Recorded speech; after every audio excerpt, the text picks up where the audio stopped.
Kali ini saya berdeham ini agak serius, bukan bercanda. Tapi ya tetap ya. Akhir-akhir ini viral dua hal yang sama-sama dalam tanda kutip adalah suasana mendung ya. Agak-agak gelap gitu. Yang menimpa dua kubu. Yaitu kubu pro Ba'alawi kontra Kiai dengan kubu pro Kiai kontra Ba'alawi. Kalau bahasanya itu kan bahasa ledek-ledeknya ya, Mukibin dan Mukimat ya. Kenapa menjadi Mukimat? Ya karena Muhibin itu kan mestinya H jadi kaf gitu. Jadi setelah mim hurufnya langsung dijadikan kaf. Ya setelah mim langsung Kiai Imad ya, Mukimat, atau justru itu maksudnya Muhibin Kiai Imad itu Mukimat gitu. Jadi Muhibin itu pecinta Habib, Mukimat pecinta Kiai Imad. Jadi Muhibbi Kiai Imaduddin gitu. Menjadi Mukimat. Itu bagus sebetulnya panggilan itu ya. Atau sama-sama itu rumusan bahasa ya. Ada bahasa gaul atau bahasa prokem itu kalau bapak menjadi bokap itu kan menambah dua huruf O dan K. Kalau nyonya menjadi nyokap kan begitu. Kalau kaya menjadi kokai kan begitu. Pokoknya harus ada O dengan K gitu ya. Jadi ya kita memaklumi lah bahasa itu. Tapi kalau saya manggilnya tetap ya Kiai Imad ya. Kiai Imad itu kalau singkatnya, lengkapnya Kiai Imad ya. Kenapa? Karena itu panggilan yang sudah biasa. Ya, tidak perlu kita rubah-rubah ya. Apakah berarti kalau kita memanggilnya tetap begitu berarti kita setuju? Enggak juga ya. Setuju nggak setuju itu kan lain. Ini kan cara memanggil orang sesuai dengan standar saja ya, tapi orang mungkin punya berpikir bahwa manggilnya juga berubah ya. Jadi Mukimat ya. Kalau Mukimat pun kalau saya pakai ya Muhibbi Kiai Imad, jadi Mukimat ya, bagus itu, pecinta Kiai Imad gitu ya. Kalau Muhibin pecinta Habib, walaupun itu sudah makna terbatas sebetulnya. Karena kalau Muhibun itu kan orang yang mencintai apa saja. Gus Baha aja juga sering bilang para Muhibin saya, kan biasa begitu ya. Ya Muhibin orang yang mencintai Allah ya Muhibbullah. Kalau misalnya mencintai Nabi ya Muhibbun Nabi. Kalau mencintai apapun ya, tapi kadang-kadang makna itu dipahami sebagai orfi ya. Mungkin Muhibbin ini dianggap yang mencintai Habib gitu ya. Ya oke lah, bebas-bebas saja masalah itu. Nah kemudian masuk kepada temanya. Apa dua mendung itu? Yang pertama adalah di kalangan Muhibbin ya, di kalangan pro Ba'alawi. Ini kan lagi viral-viralnya itu. Ada seorang Habib Al-Idrus kalau tidak salah, Safik apa namanya ya, itu ditangkap itu kayaknya sudah ya, melakukan kejahatan seksual kepada anak di bawah umur, anak-anak ya, predator seksual lah bahasanya. Dan kalau nggak salah ini baru 6 bulan ya, berarti aktif sekali ya. Dan usianya juga masih muda orang ini kayaknya, 21 ya, kalau nggak salah ya.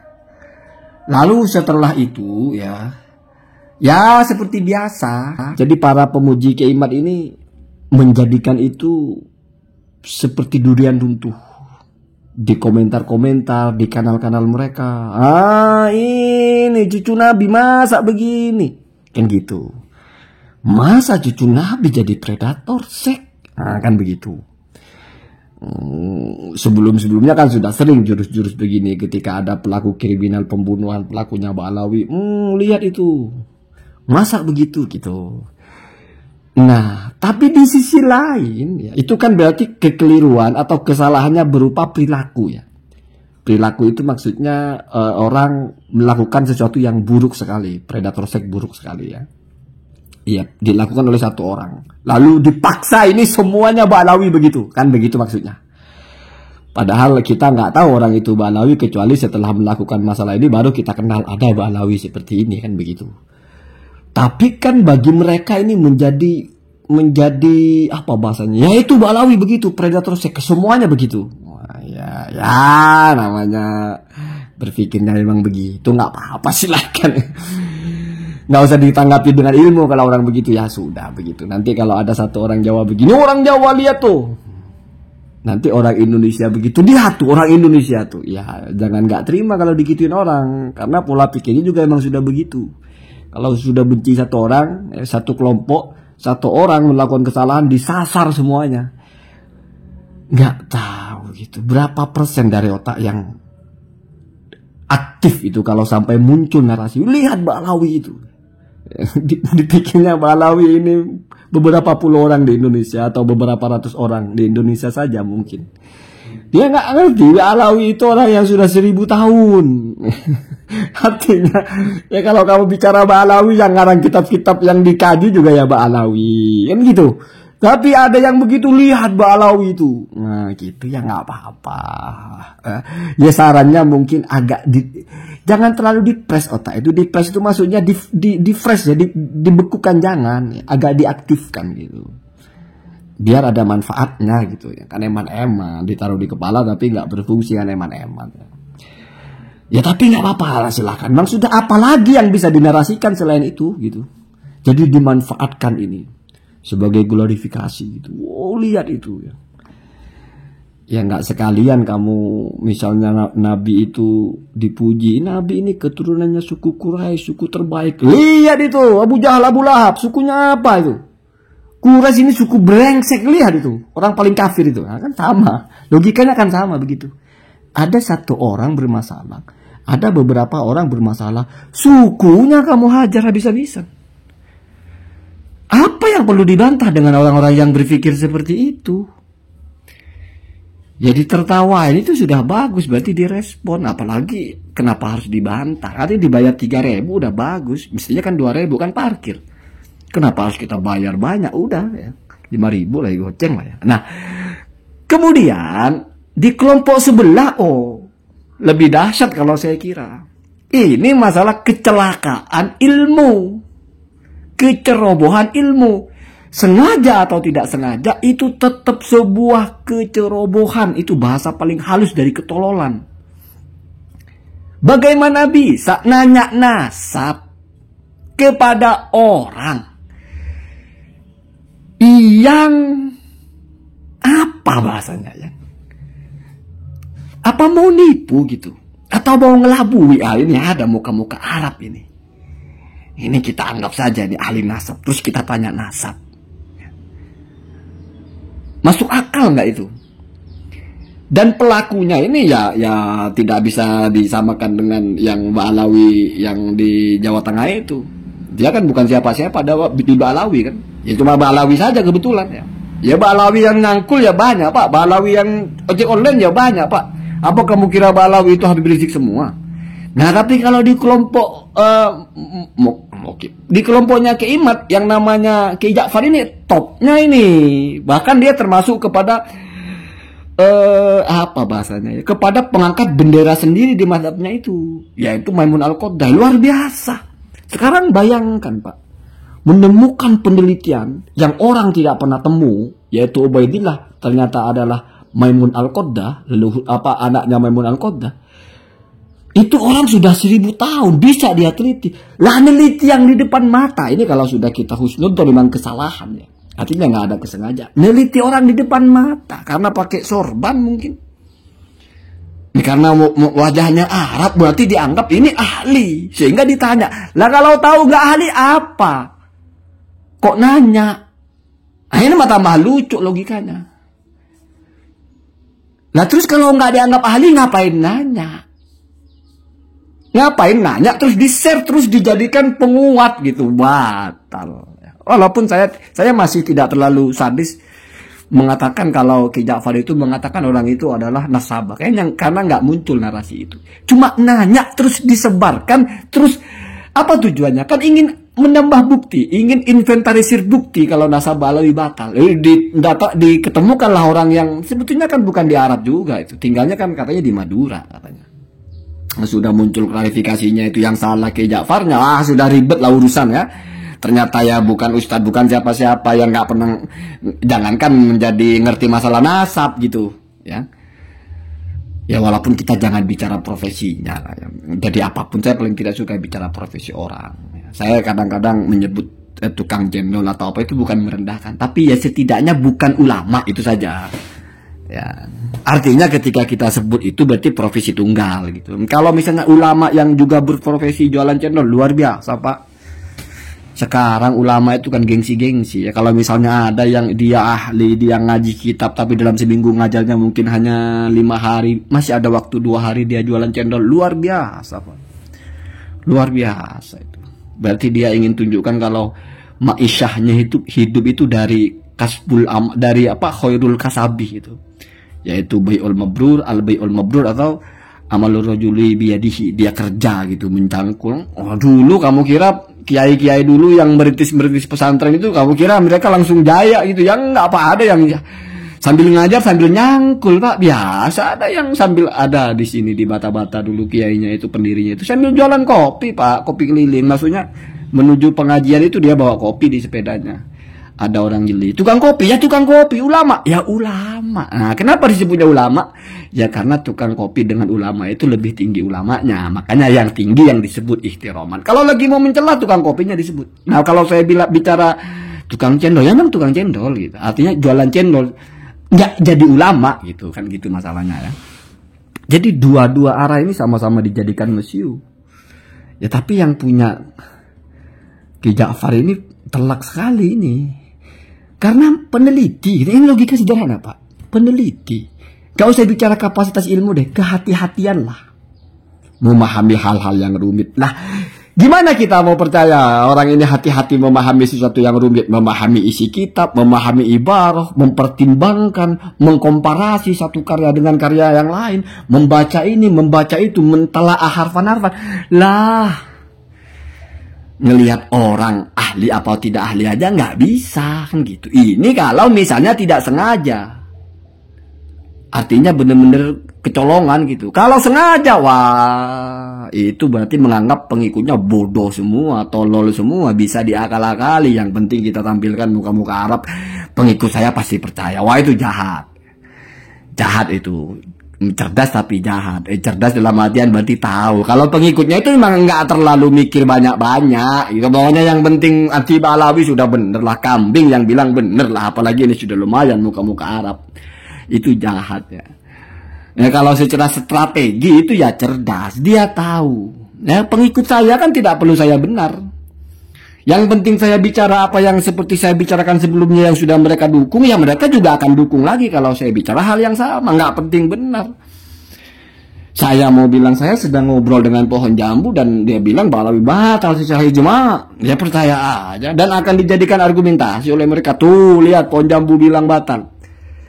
Ya kan dari dulu begitu Pak. Memang ada pengikutnya yang kritis kepada Kiai Mat. Saya belum pernah ada pengikut Kiai Maduddin itu yang mengkritik Kiai Mat, padahal aduh, seolah-olah hebat sekali, nggak pernah salah dari mulai yang pertama itu. Dari situ saya mulai melihat ini nggak fair sama sekali. Adu kitabnya buram, kitab orang dibilang palsu karena di kitab saya nggak ada tulisan itulah. Kitab Bapak hilang satu halaman gara-gara bacanya di PDF. Dari situ aja kita sudah tahu kemana arahnya. Ya. Ada yang pernah mengkritik itu. Kalau saya nggak sampaikan kritik itu, ada yang sadar itu? Nggak ada. Ya. Itulah pentingnya kita itu fair. Ya. Tapi kamu selalu, kenapa saya nggak kritik Habib Cabul? Saya nggak ngeritik perilaku orang. Saya nggak pernah ngeritik perilaku orang. Mau kelompok siapapun. Ya. Saya kritik apa yang dia ucapkan, apa yang dia sampaikan yang berkaitan dengan ilmu, atau berkaitan dengan hal-hal yang keliru. Kalau mau ngeritik perilakunya, saya nggak tahu perilaku orang. Ya kalaupun misalnya kamu mau saya kritik Habib itu ya oke, tidak boleh Habib, nggak boleh begitu. Habib kok cucu Nabi kok begitu.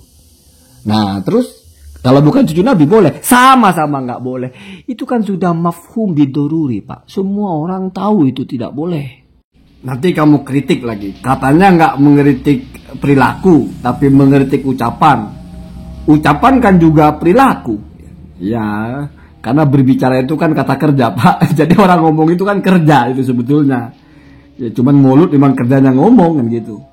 Ya nanti saya jawab simpel saja. Nah coba perhatikan ya. Dan ini bagian ilmunya. Jadi konten saya ini 1/4 jam itu bicara ya penting tidak penting. Tapi di sini bagian ilmunya. Jadi kalau dalam bahasa Arab, ya kalau dalam bahasa kita itu ucapan itu masuk kategori perbuatan kan. Perbuatan lisan adalah berucap, perbuatan tangan mengambil, perbuatan kaki berjalan, perbuatan hidung atau telinga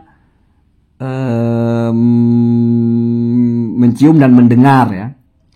Itu kalam badi begitu ya. Nah, kemudian kalau dalam bahasa Arab malah terbalik ya. Ini ada hadis Nabi ya. Nanti saya kasih tahu dari mana sumbernya. Di sini masuk kepada langsung hadisnya, wa ma yasuruni annali mithla uhudin zahaban tamdi alayya salah satu ayamin wa indi minhu kiratun illa an aqula bihi fi ibadillahi hakadha wa hakadha. Al hadis ya. Jadi kalau dimaknai simpelnya ini sabda Rasulullah ya. Saya tidak akan pernah bahagia kalau misalnya saya punya emas segede gunung Uhud, lalu emas itu saya miliki selama 3 hari, kecuali dari emas itu yang tersisa di saya itu hanya kirot saja. Kirot itu ya semacam timbangan yang mungkin di bawahnya gram lah ya, kecil sekali ya, nggak sampai 1 gram lah kirot begitu ya. Illa an aqula bihi fi ibadillahi hakadha wa hakadha. Kecuali sisanya itu sudah saya bagi-bagikan kepada orang gitu kalau bahasa gampangnya. Tapi sabda Rasulullah itu aku labihi, aku berucap dengannya. Kan tidak mungkin Pak korelasi antara Rasul, emas, kemudian hamba Allah relevan dengan bahasa akulah di sini adalah aku berucap. Ya berarti cuma ngomongin gitu. Saya punya emas nih segede Uhud, tidak relevan dengan tersisa ya. Mestinya kan di sini yang paling relevan adalah dibagikan kepada hamba Allah segini ya. Disebar gitu ya, diinfakkan. Ini kan bicara tentang betapa dermawannya Rasulullah itu ya. Ini kan hadis Nabi bicara tentang Rasulullah itu tidak hubudun ya, kalau punya harta banyak itu tidak pernah lama. Sampai 3 hari saja itu sudah habis, itu baru saya bahagia. Saya dapat emas segede Uhud, 3 hari itu sudah harus habis, sudah harus tersisa sedikit sekali ya, 1 gram lah gampangnya. Sisanya saya bagikan. Tapi di sini kok an aku labihi, aku berucap dengan emas itu. Rombong somo dicerita-ceritakan, kalau diceritain kan nggak habis Pak. Nah makanya dijelaskan di bawah itu kan nomor 1 itu. Al-Arabu taj'alul qawlah ibaratan an jami'il af'al. Justru orang Arab itu ya biasanya juga menjadikan qaulun atau lafadz qaulun itu sebagai penjelasan untuk semua perbuatan. Ya. Wa tutlikuhu, dan biasanya orang Arab itu mengucapkan lafadz qaulun atau qala itu ala ghairil kalam, atas selain ucapan. Jadi orang Arab justru perbuatan itu disebut qaulun Pak. Kan terbalik. Kalau kita qaulun disebut perbuatan, orang Arab malah terbalik Pak. Ya. Jadi perbuatan itu masuknya kategori qaulun ya. Ala ghairil kalami wal lisan wal lisan ya, lisan ya, dan juga lisan. Jadi orang Arab itu tidak mengidentikan qaulun dengan lisan. Jadi menjadikan qaulun itu tidak mesti adalah kalam, adalah lisan, adalah ucapan ya. Fatakulu, maka mereka itu biasa berkata qala biyadihi, maman berkata dengan tangannya. Itu tidak mungkin berkata. Maka maksudnya ay akhoda, mengambil. Jadi misalnya akhoda maman arruzza biyadihi, orang Arab biasa berkata qala maman biyadihi arruzza. Masa maman berkata dengan tangannya kepada roti? Kan enggak, ya ngambil. Jadi perbuatan berupa al-akhdu atau akhoda itu orang Arab biasa menggantinya itu dengan ibarah qala. Qala maman biyadihi, maman melakukan maksudnya dengan tangannya, berarti mengambil. Wa qala birijlihi. Ya berarti jalan. Maman berkata dengan kakinya, ya berarti jalan gitu. Jadi qolah itu dimaknai sebagai perangkat dalam tubuh itu berfungsi atau bekerja sesuai fungsinya lah gitu ya. Berfungsi itu bukan, kalau tidak berfungsi berarti bukan, tapi sedang berfungsi sesuai dengan fungsinya. Jadi qala maman bilisanihi, berarti berucap. Qala maman bi'ainihi, berarti melihat. Qala maman bi'anfihi, berarti mencium.